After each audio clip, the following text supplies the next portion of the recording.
Many blessings to you on Tuesday, December 4th. I hope that you guys are doing really well. Wow, we're really moving quickly through the month of December. I have made a commitment to offer an oracle in the beginning of the week, every week, and I couldn't believe that today was already Tuesday and I missed the beginning of the week, but here I am. And how is everyone? I hope that everyone is doing well.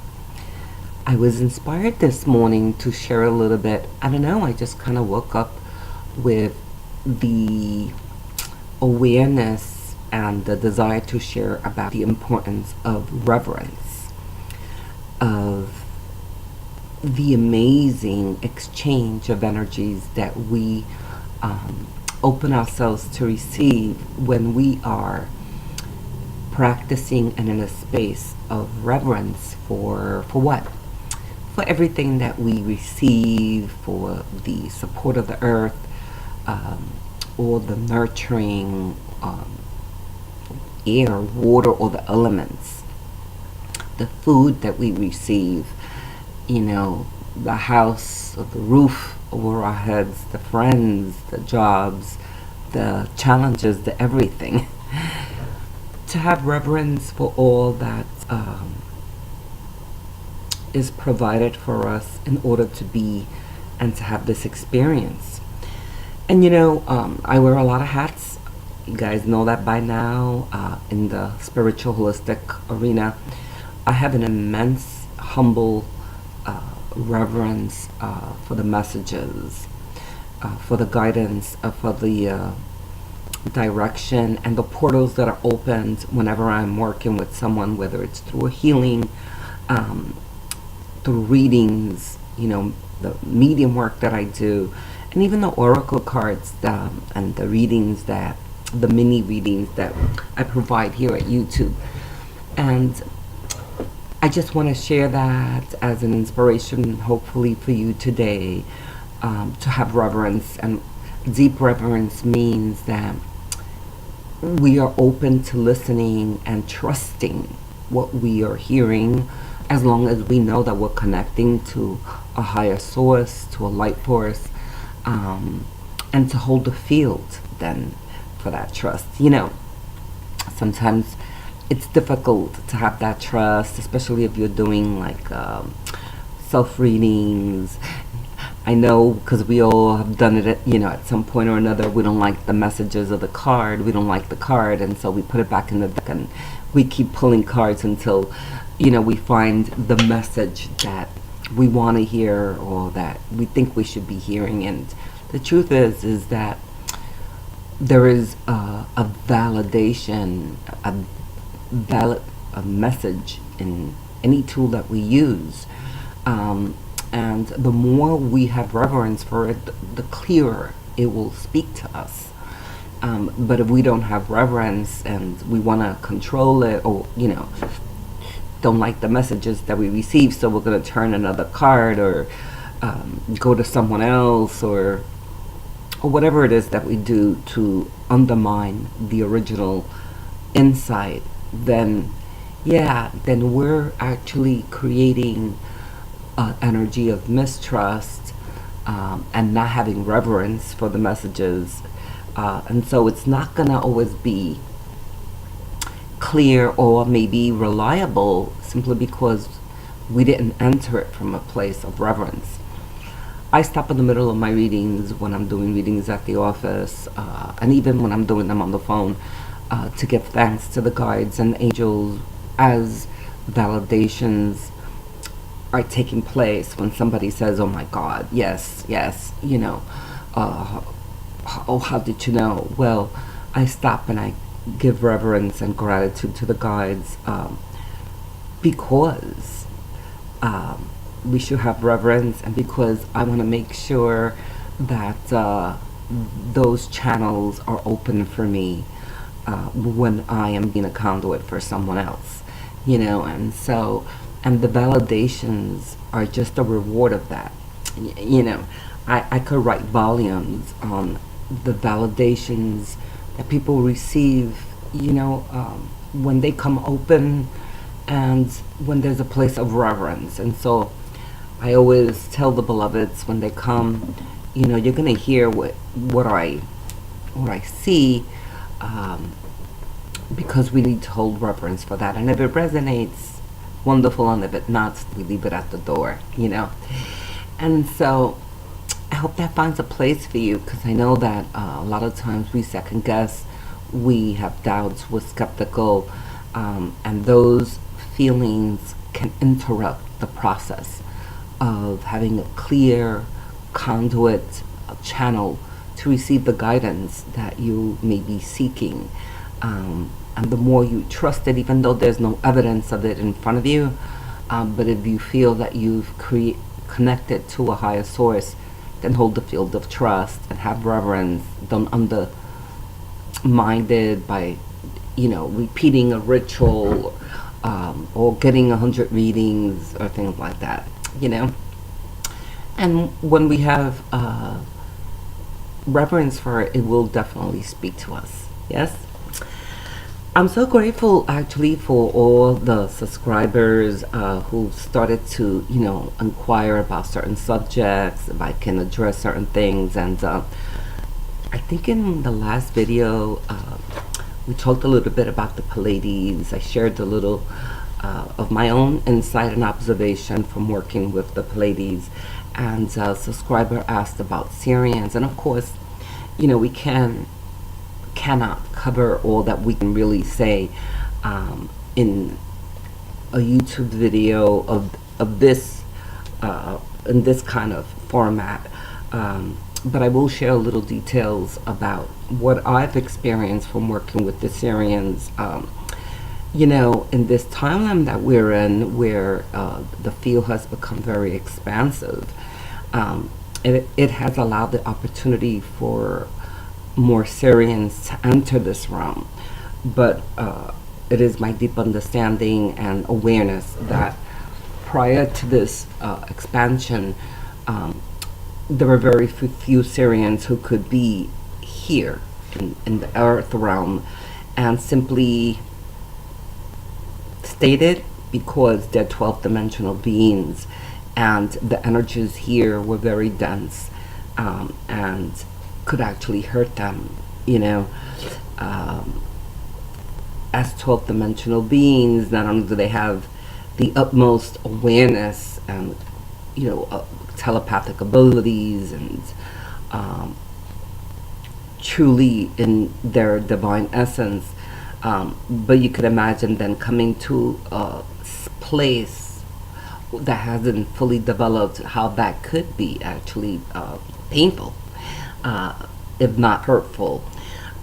But thanks to the expansions of the fields here on the earth realm, there are more and more Syrians. I wouldn't say full-blooded Syrians, but and that's a whole, again, that may sound a little confusing, but Syrians who have had past lives in other timelines, and because of that have anchored some of their energy and then are able to enter here. I don't believe that we have full-blooded Syrians here yet. They can shapeshift, morph into a conduit for a short period of time. But anyway, that's my take on it. How do we recognize a Syrian?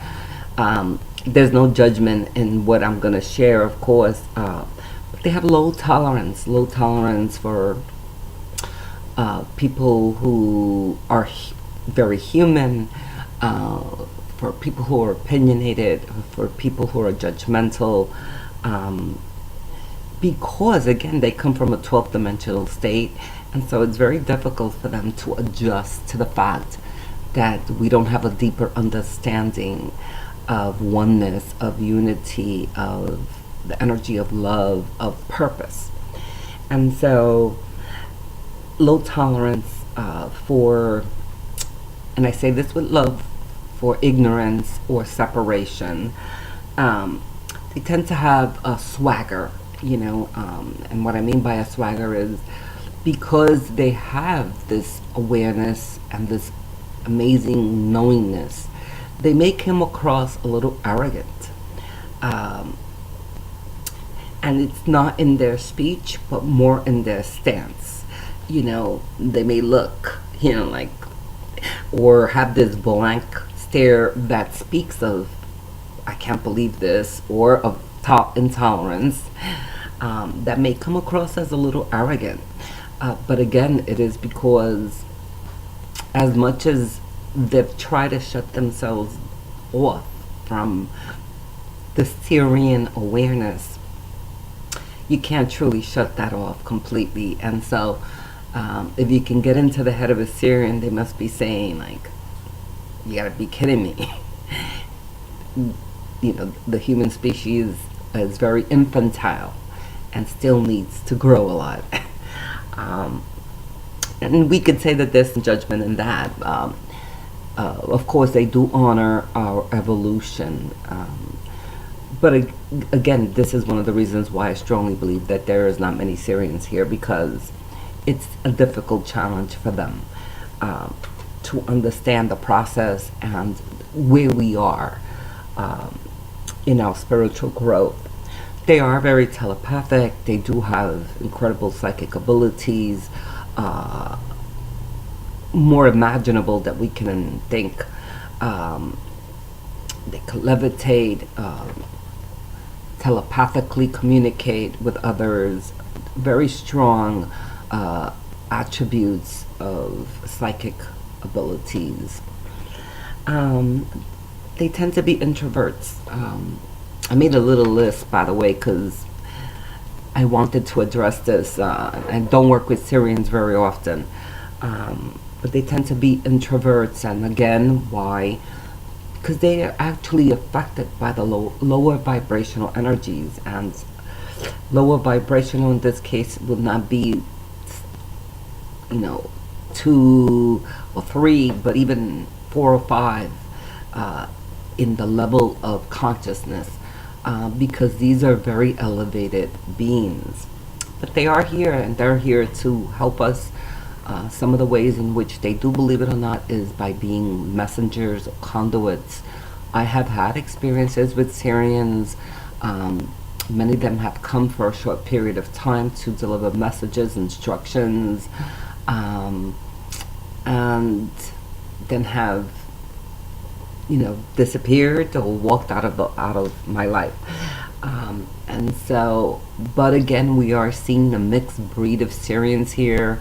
And again, what I mean by that is Syrians who originated in the primordial dimension, and then have had other experiences in lower dimensionals, but still high to the earth realm, and have slowly descended to make their way here to be of service in some way. Of course, as we talk and open the field for talking about other galactic beings, they're all here to have an experience, but they're all here as well to help. And so I hope that that was helpful in some way. I know it was a little obscure there, but Syrians are a little mysterious. Anyway, I am sitting with the Psychic Tarot deck and speaking about Reverence. As a shaman, I also have a lot of reverence for the breath. And we don't need to be a shaman, and we all naturally are anyway, because we all came from the earth, but we don't need to be a practicing shaman to recognize the beauty of the breath. The breath is our life force, and when we take an inhalation of breath, we are recognizing and acknowledging that divine force field.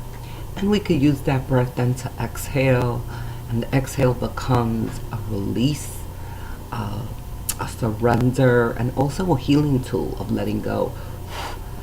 Shamans use their breath to help in the transmutation and in the movement of lower vibrational energy, and in this case, to clear, to purify a tool, a space, a person, a place, or a thing, right? And so This is a general reading, of course, because it's being addressed to everyone. A lot of people during the end of the year like to have uh, a life directional reading, and of course, I love to do those. Um, and they're a little bit more specialized and customized to you, right? But today we're going to pull 3 cards. Feeling ready. The first card, it was upside down, but I'm feeling like I needed to turn it around, and it's the intuition card. And boy, oh boy, yes.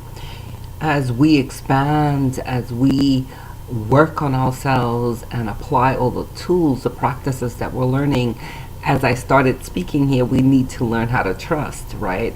And that trust begins with the self. And as you begin to open those bridges through meditation, communication with your guides and your angels, or whatever format you feel most comfortable connecting, you need to trust your intuition, the messages that come through, the hunches, the insight, because that really is what expansion is recognizing that you are the divine in you, and that all the insight, all the direction, all the questions, all the everything that you are searching for already reside within you. And of course, as you're developing that trust in yourself, that the guidance can come from the higher realms, from teachers, mentors, healers, or whomever you choose to have a divine connection with. Trust in that inner voice. Yes. Well, the cards are upside down today. Foundation and achievements, family, getting to another state of growth, reconciliation. I'm hearing, some of you may be experiencing some challenges at home. There's also relocation here for some reason, so this could be, different messages for different people who may be tuning into this reading later. Stability, I finally feel, after challenges in the home or after a relocation movement, somebody arriving back home who wasn't home, maybe a child who was away. I'm feeling the warmth of unity again. It is a happy card after some challenging times. Yes? I'm curious to know if that resonates with the viewers. Again, the cards are sometimes very specific for a viewer or two who may be tuning in. And the wisdom card, so the very general cards today. Studying is the first thing that I feel here. Don't get lazy, remember that a regimen of a practice, whether it's reading, meditating, journaling, watching videos that fuel you, that feed you. I feel studies here. This may be an indication for some of you who may be thinking about starting a new vocation, going back to school, enhancing or increasing area of study. If you have been contemplating about that, the oracle is giving you a green light and blessings to say yes. That is something that you should definitely pursue. Vocation or some kind of study that is going to lead you deeper into your soul's calling. Feel power in this card, so I hope that it does resonate with some of the viewers, and pursue that vocation or study or mentorship, because it is going to give you the direction and the inspiration that you are looking for to get to that level of fulfillment, of being on purpose. Wow, so powerfully with that. And you know what? I don't know why, because I usually pick the 3, but I'm being guided to pull one more. And it is the spiritual strength card. Remember your power. Remember to detach from anything that may be weighing on you, that may not be in harmony with your spiritual beliefs, with your spiritual energy. Know that you can prevail amidst the darkness. Someone who may be someone or a situation that may be heavy, burdensome. Um, Put your shield on. Remember who you are, and lovingly detach, which means don't become engaged in trying to need to explain or justify something that um, doesn't necessarily have to be explained. Just stay in your space of being the light. Yes? Hmm. I hope that those cards spoke to you in some way and brought you some direction today, Tuesday, December 4th. I am going to upload this today so that the reading for the week is available to you, and I hope that it inspires you in some way. I love the questions, I love the inquiries. If there is a subject that you would like me to address, more specifically, uh, I would love to see it in the messages, in the comments, and we are just 2 weeks away, a little less than 2 weeks away from the Holiday Holistic Expo here in Staten Island. I know because I've met some beautiful angels already who have joined the shamanic apprenticeship through YouTube. And so I know that there are some viewers who are from the local tri-state area. If you're inspired and you're available on December 16th, come out and join me. Loon will be there, and 50 plus amazing light workers. Oh my goodness, what an experience, yes? And I want to thank the people who have supported my Patreon page. Thank you so very much. I hope that you are enjoying the videos, the special videos, subjects, and the oracle readings that are there. And I thank you so very much for your love and for your support in the work that I do. I will be back, and I hope that you have an amazing day. And in the meantime, as always, always, I leave you with my love, with my light, and with my peace. I love you guys. Stay blessed.